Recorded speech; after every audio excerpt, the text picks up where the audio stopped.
Kodim 0405 Lahat menerima kunjungan Tim Pengawasan dan Evaluasi atau WASEV TMMD ke-128 dalam rangka meninjau pelaksanaan program TMMD di wilayah Kabupaten Lahat.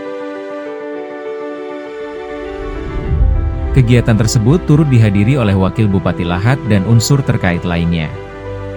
Kemudian kegiatan dilanjutkan dengan paparan umum terkait pelaksanaan program TMMD ke-128 di Desa Lubuk Tampang, Kecamatan Kikim Timur yang disampaikan oleh Dan Satgas TMMD bersama Ketua Tim WASEV.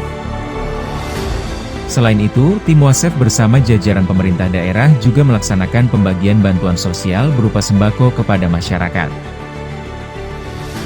Di Kecamatan Kikim Timur ini bermanfaat, berguna untuk masyarakat.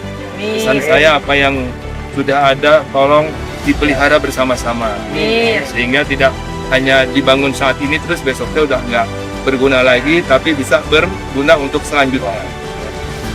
Usai rangkaian kegiatan di Makodim 0405 Lahat, rombongan Tim WASEV bersama Wakil Bupati Lahat melanjutkan perjalanan menuju lokasi sasaran TMMD di Desa Lubuk Tampang untuk meninjau secara langsung progres pembangunan di lapangan.